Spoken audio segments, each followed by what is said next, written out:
Well, yeah, if it's like affordable, right? And then like, you do want to make sure the buses and trains on time because like you really depend on that. Time management is so important and making sure you can actually pay your rent without being so stressed out. I feel like that's really important too, especially when you're getting into being an adult. And then, you got work to go to or you got an appointment or whatever the case may be. Like, yeah, it doesn't sound too bad. Now, if you're talking about the train itself, I don't know if those cars are nice enough to warrant their own country or city or whatever. Previously in Greater Boston. His calendar went on like this every day. Every little piece of his life was planned out. Panda Bear edits financial futures. And no, before you ask, Panda Bear is not his real name. Our time is coming, fellow riders of the Red Line. The time of secession. The time of incorporation. I was in animation, background art. But then, the economy and the arts. And you're the sort of person who needs to be doing something. You need to be in motion. Braintree. Peabody. Haverhill. Lowell. All right. Leominster. Fall River. Cambridge. I can't say that one without a written Arlington. It's impossible. Framingham. Newton. Lynn. Worcester. This is Framingham. Waltham. Quincy. Arlington. Waltham. Revere. Somerville. Arlington. This is Leominster. Haverhill. Brookline. Somerville. Cambridge. This is. This is. This is Greater Boston. This week in Greater Boston, we get a glimpse into Leon's mind in Highlights from Leon's Calendar. Panda Bear Paletti sends a letter to Human Resources in On the Advice of Mary Wollstonecraft. And Charlotte does the best work of her life in The Background Artist. Coming up in Episode 6, Sage Counsel.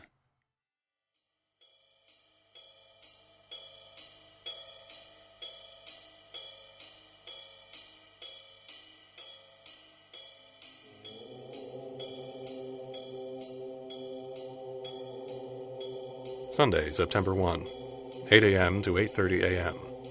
Attempts to open Dimitri's puzzle box. Tuesday, September 3, 5 p.m. to 5:15 p.m. Evening commute. Lessons on railroad history with the mayor of the Red Line. Inquire about impact of the Westinghouse air brake on scheduling processes. Thursday, September 5, 6 p.m. to 6:30 p.m. Call Nika. Try to convince her to come with me to visit Mom on Sunday. Remind her that she always spends a week feeling guilty and ungrateful after skipping Mom's birthday. Invite her to lunch after. Thai food. Pineapple fried rice. Her favorite. Thursday, September 5, 7 p.m. to 8 p.m. Write cover letter for Third Sight Media job application. Address skepticism directly, but stress appreciation for prognosticatory philosophies. Apply for Associate Editor position. Friday, September 6, 7 p.m. to 10 p.m. Date with Louisa. Dinner at Il Posto. Tortellini with braised short rib. Dancing and drinks to follow. Friday, September 6, 10 p.m. to 12:15 p.m. Sex with Louisa. Anticipated. Suggest spontaneous role-play scenario. Naughty masseuse, with possible light bondage and blindfold. Strive for light-hearted but relaxing tone. 10:45 p.m. Update to previous item. Event cancelled due to sinus congestion. Saturday, September 7, 1 p.m. to 1:10 p.m. Call Nika. Try again to convince her to come with me to visit Mom. Offer to pick her up on the way. Argue briefly before accepting her refusal. Saturday, September 7, 2 p.m. to 3:30 p.m. Grocery shopping with Michael. See Wunderlist app for details. Encourage Michael to redouble his job-seeking efforts by reminding him of the cost of food and other household necessities. Be gentle. Motivate, don't shame. Point out free classifieds leaflets in newspaper boxes.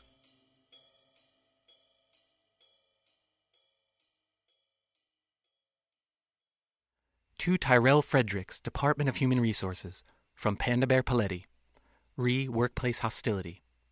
Tyrell, I am very sorry to have to contact you once again regarding concerns I have about the working environment in the Third Sight Media office. As you are aware, past incidents have required formal conflict resolution between myself and my supervisor, Gemma Lindsay Coolidge, on 2 previous occasions. First, in April of this year, as you know, I changed my name from Gerald Paletti to Earthman Paletti, in accordance with my growing concerns for the natural state of our world. My choice was made based on advice given to me by my personal spiritual advisor, Mary Wollstonecraft, as conveyed through a Parker Brothers brand talking board. Most of the office was respectful and understanding of my concerns and political statement. The notable exception at that time was Gemma, who derided my earnest efforts as impractical and inconsequential and attention-seeking. She also accused me of debasing the memory of Mary Wollstonecraft, denying that such a significant and admirable woman would, quote, squander her afterlife on doling out idiotic advice to idiotic men. I considered this then, as now, an insult to Mary Wollstonecraft as much as to myself. After all, it was Gemma who called Ms. Wollstonecraft's advice idiotic.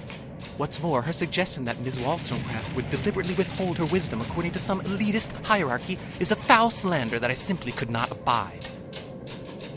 It was at that time that I filed my first formal complaint. Your subsequent intervention with her was productive. Despite her obvious reluctance, she began honoring my request to be called Earthman. However, she did not apologize for her insults to Mary Wollstonecraft.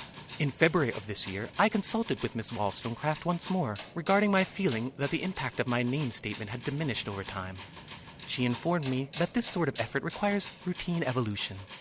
Taking the name Earthman Paletti had been a first step in the process, but the time had come for stage 2. Ms. Wollstonecraft instructed me then to take my current name of Panda Bear Paletti, in expression of my deepening understanding of the permanent consequences of human environmental irresponsibility. This was a very positive moment for me, as it represented both an advancement of my environmental advocacy as well as symbolic bonding with a magnificent creature that I have long identified with. Gemma, however, was not content to let me enjoy this happy occasion. She once again accused me of trivializing Mary Wollstonecraft, but then went on further to speak hatefully of the panda itself. She said, and I am quoting, "Pandas are an evolutionary mistake and not worthy of our efforts to save them." Can you imagine? The woman wants to see pandas dead. And why? Because they are frequently disinterested in sexual reproduction without human intervention. Because their offspring are unusually tiny and frequently suffocated by parents rolling over in their sleep. And because pandas have unnaturally limited diets and are poorly adapted to digesting the one food they are willing to eat. While some of this is true, is it the panda's fault? Should we blame the panda for the size of its babies or the soundness of its sleep? Should we blame the regal panda for not living down to the human standard of constant brain-addling libido? Should we blame the pandas for the inefficiency of their digestion or the refinement of their palate? I put these questions to Gemma at the time, and do you recall how she responded? She said, "Yeah, sure, why not?" As though foisting the guilt of extinction onto the shoulders of the panda were some trivial thing. I once again filed a formal complaint, this time on behalf of myself, Mary Wollstonecraft, and the entire panda species. And once again, she toned down her comments and began calling me by my proper name. But she never quit her obvious disdain for pandas. This week, she has embarked upon an entirely new campaign of harassment against me. Until recently, there has been a vacant desk in my office, previously occupied by the managing editor of Political Prognostication. However, since our Journal of Phrenological Psychiatry ceased publication and the associated staff were released, there is an empty office just up the hall. There is no reason why Political Prognostication could not be housed in that office, allowing that journal and my own financial futures to function independently, or at least with some degree of personal privacy. However, Gemma has very deliberately assigned the new managing editor of Political Prognostication to continue sharing my office space. This might not be untenable, save that the new employee, Michael Tate, is profoundly unsuited to employment at Third Sight Media. His aura alone should have signified his instability to anyone remotely versed in auramancy, as Gemma claims to be. It's a hideous storm of grief and failure, tinged with recent binge drinking. A fact that even if missed in his aura should have been obvious from his aroma. When I first met him on arriving at work on Monday, he was attempting a tarot reading of the most bumbling incompetence I've seen outside the typical Hollywood misrepresentation of our science. He was oblivious to the role of the minor arcana in the reading, and seemed to have only the most perfunctory familiarity with the major arcana. I even had to remind him of the significance of inversion. And these observations are restricted to the few times I've seen him attempt to do real work. He typically spends most of his time playing Minesweeper on his office computer. On Wednesday, I found him attempting to work up a numerological profile of Professor Paul Montgomery Chelmsworth, the so-called mayor of the Red Line, based on woefully insufficient data, despite clearly having perfectly good data from which to work up an astrological chart. I did my best to direct his efforts in that direction. To his credit, Michael was both receptive and appreciative of advice. But one must wonder what malignant impulse motivated Gemma to hire someone in need of such remedial advice, and to then impose that person on me. I can only conclude that it is her hope to drive me from the office, as she has never tolerated my statements of conscience. Finally, as I am contacting you anyway, I would like to take this opportunity to update you regarding the name to use in my official paperwork and in interpersonal exchanges. On the advice of Mary Wollstonecraft, I have decided to take on a new name, and from now on would be referred to by the name Extinction Event, in homage to the coming pandemic that will result from the great panda's absence from the ecosystem. Until now, the pivotal role of the panda has gone unremarked, but it will only be a matter of months now before the essential role of the panda in the survival of the human race is made clear. Thank you for your attention to these matters. Regards, Extinction Event Paletti, formerly Panda Bear Paletti, formerly Earthman Paletti, formerly Gerald Paletti. Thinking of joining the military? Don't! Find your future at Cambridge Central Square Community College. Looking for a degree that you can fit into your busy schedule of band scouting and beard cultivation? CCSCC conveniently offers all classes during standard business hours, guaranteed not to conflict with your Fixie community night rides. Cambridge Central Square Community College. There's finally a college in Cambridge just for you.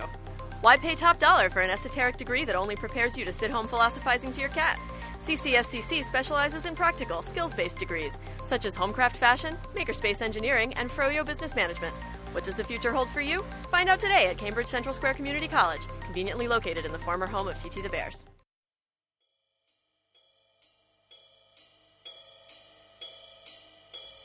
Sunday, September 8, 8 a.m. to 8:30 a.m. Attempt to open Dimitri's puzzle box. Sunday, September 8, 10:30 a.m. to 10:45 a.m. Florist. Select bouquet for mom. Daffodils if available. Sunday, September 8, 11 a.m. to 11:10 a.m. Note, extend to 11:20 if Nika comes. Mom's birthday. Visit mom. Reminisce as appropriate. Examine headstone for maintenance issues and report if necessary. Sunday, September 8, 12 p.m. to 2 p.m. Lunch with Nika. Pick up Thai food.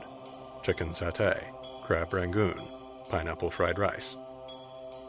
Suggest that I was in the area and thought I'd drop by. Don't mention Mom's birthday. Inquire about Nika's latest open mic performances.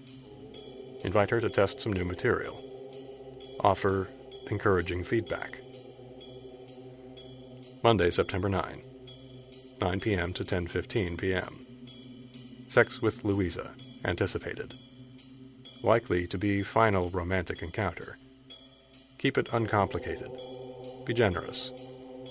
Offer varied compliments on appearance and technique. Tuesday, September 10, 5 p.m. to 5:15 p.m. Evening commute. Lessons on railroad history with the mayor of the Red Line. Inquire about introduction of refrigerated cars and impact on agricultural shipping timelines. Tuesday, September 10, 6:30 p.m. to 7 p.m.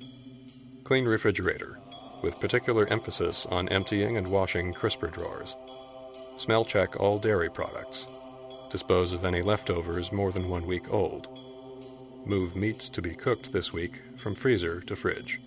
Chicken for Thursday dinner with Michael.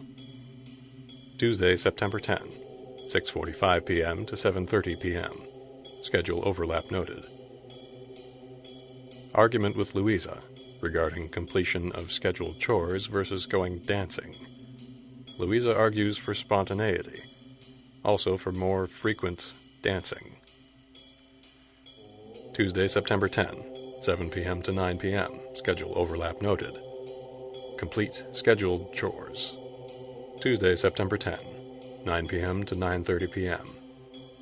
End relationship with Louisa. Tentative, anticipated. 9:45 p.m. Update to previous item. Event canceled. 11:30 p.m. Update to previous item. Event rescheduled to September 11. Wednesday, September 11, 7 p.m. to 7:45 p.m. Resume argument of previous day with Louisa. End relationship. Thursday, September 12, 5:30 p.m. to 7:30 p.m. Dinner with Michael. Fry chicken. Mash potatoes. Mix salad. Discuss end of relationship with Louisa. Reassure him of my equanimity. Promise to get back out there. Ask Michael to clean the dishes. Thursday, September 12, 7:30 p.m. to 9 p.m. Call Nika. Discuss end of relationship with Louisa. Offer assurances of my well-being. Agree to one ostentatious outing with Nika to take my mind off the breakup. Friday, September 13, 7 p.m. to 8 p.m. Nika performs at the Someday Cafe.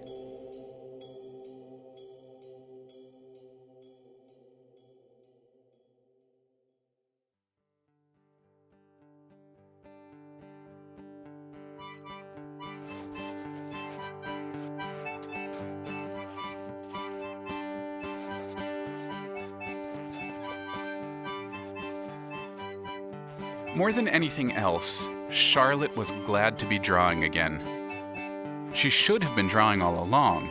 Just because she was out of work was no reason to leave behind the one occupation that meant more to her than anything else. But after the studio closed, she had been hit so strongly by the conviction that she would never work again that she couldn't even pick up a pencil without crumpling in despair.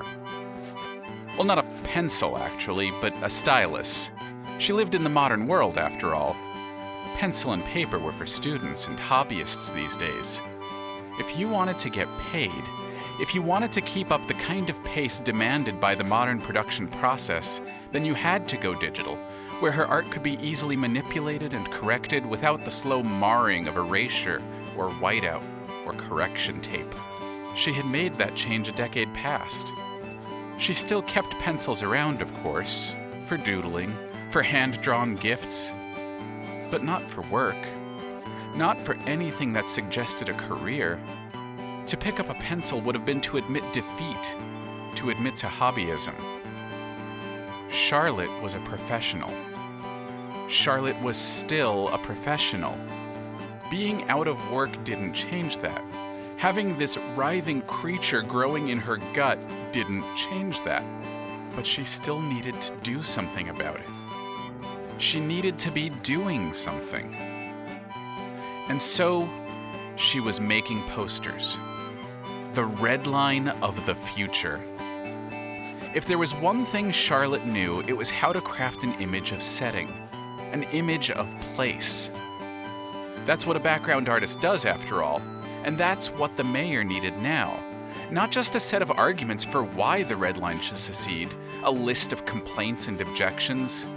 He needed an image of what could be, of the city the red line would become once it was freed from its tether. Clean, modernized cars dominated Charlotte's images, with warm lighting and wide, comfortable seats. Happy commuters enjoyed round-the-clock service, with amenities provided by local businesses run by self-employed residents. Train-board concessions, hot coffee, breakfast, juice bar. She converted the terminal stations into housing. Her concept for the Alewife station revealed colorful entryways to dozens of new condos, all deeply subsidized for municipal employees and their families, according to the accompanying text. Train operators would have the easiest commute of all, with elevators to take them directly from their front door to the platform below.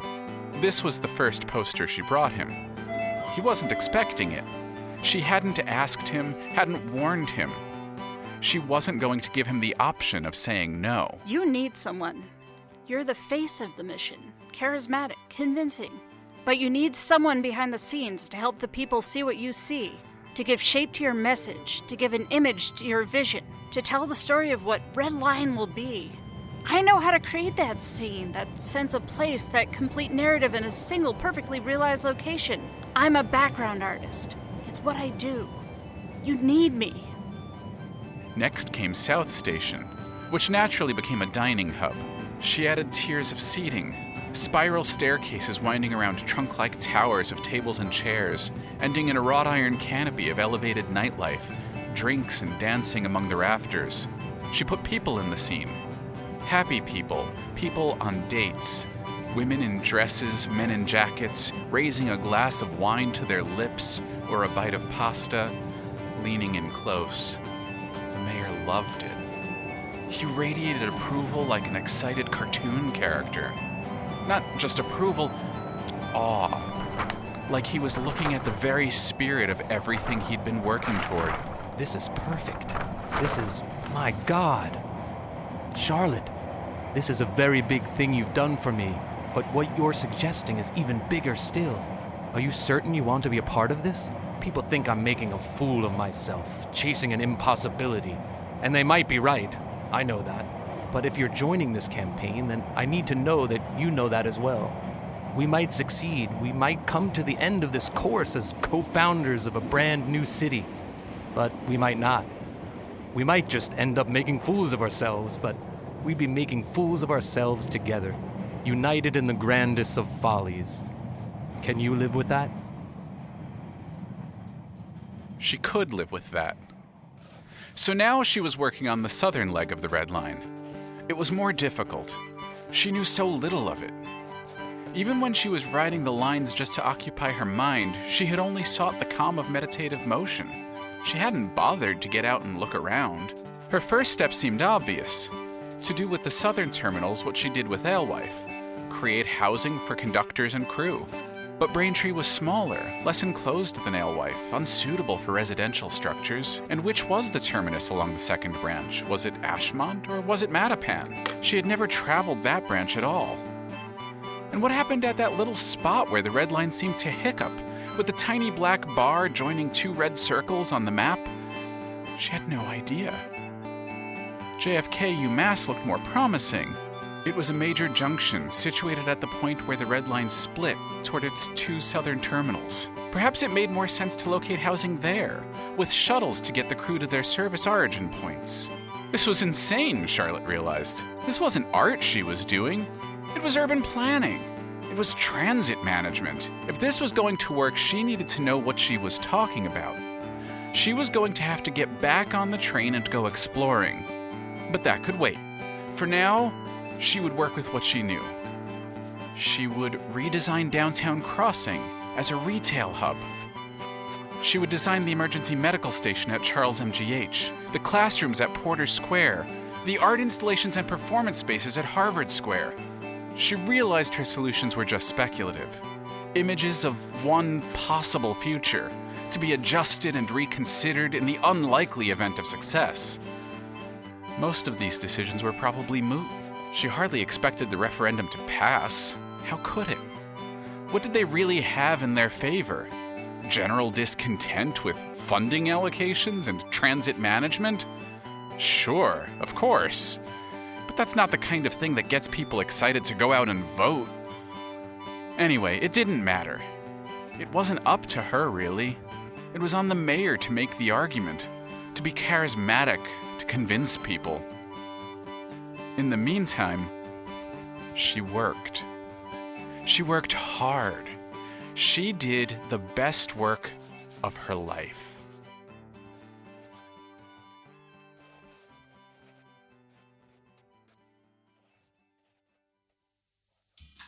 It's Monday morning in the freezing winter, and you're running late for work. The Red Line trains are delayed and crowded beyond belief. You have an important meeting at 9 a.m. sharp. It's 8:35, and the Red Line cars are so crowded you can't squeeze into a train to save your life. Sound familiar?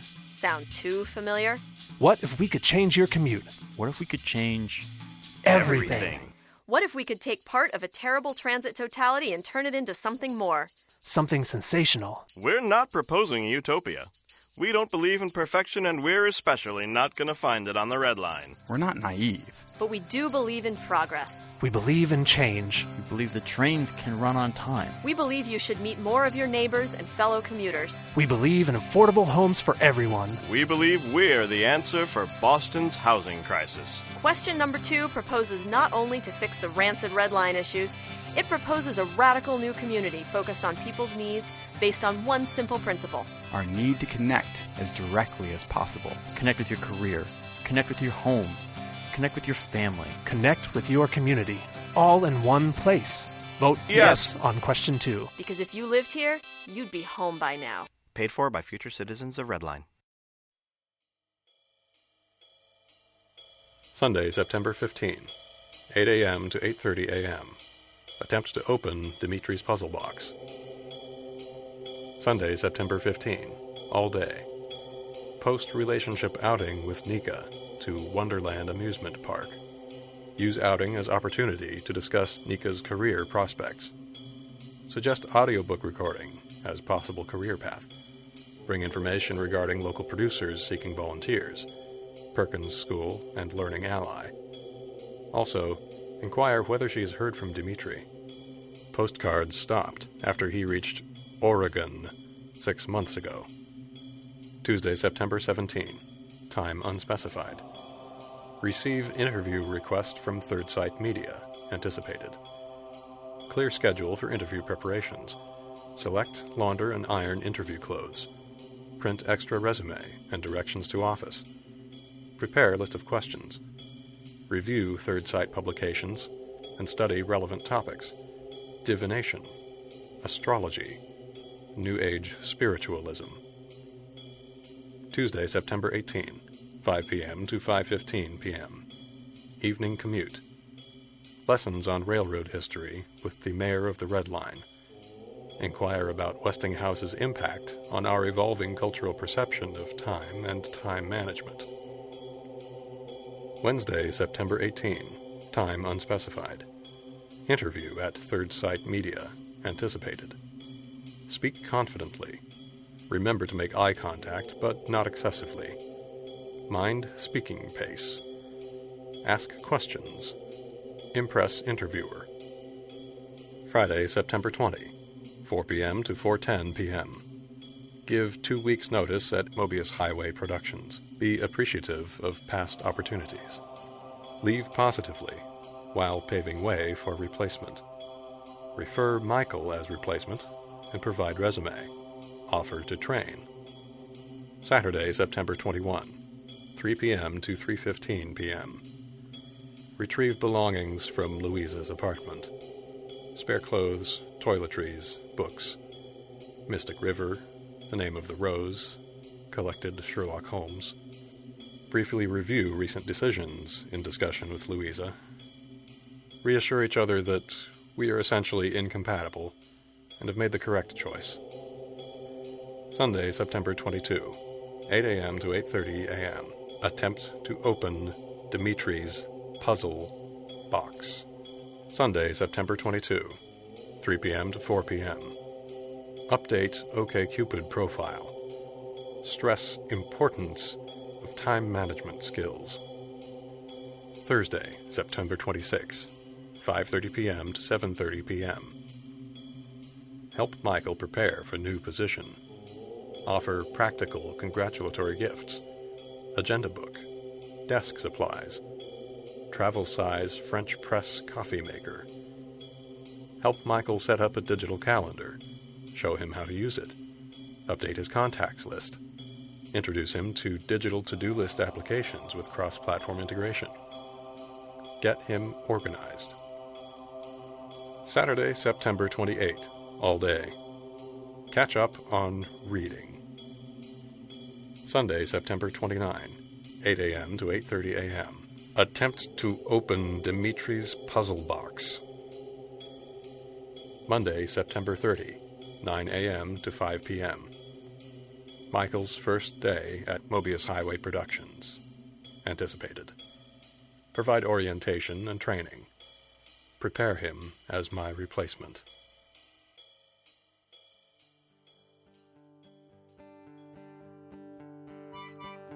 Greater Boston is written and produced by Alexander Danner and Jeff Van Driesen, with recording and technical assistance from Mark Harmon. You can help new listeners to discover Greater Boston by leaving us a star rating or review on iTunes. And check out our Patreon campaign, which we've just updated with a whole new set of rewards, including early access to episodes and exclusive bonus audio content. In order of appearance, this episode featured Braden Lamb as Leon Stamatis, James Capobianco as Panda Bear Paletti and the Mayor of the Red Line, Sam Musher as the CCSCC pitchwoman, Alexander Danner as the narrator, and Summer Unson as Charlotte Lindsay Coolidge. Also featuring Mark Harmon, Sam Musher, Mike Linden, Jeff Van Driesen, and Jim Johansson as future citizens of Redline. Charlie on the MTA is performed by Emily Peterson and Dirk Tiede. Drum tracks by Jim Johansson. The community college theme is by Dave Fernandez. Train Jam is performed by Adrienne Howard and Emily Peterson. Some sound effects used from public domain and Creative Commons sources. Episode transcripts will be posted online at greaterbostonshow.com. Greater Boston is written in part at the Writers' Room of Boston, a nonprofit workspace for Boston area writers.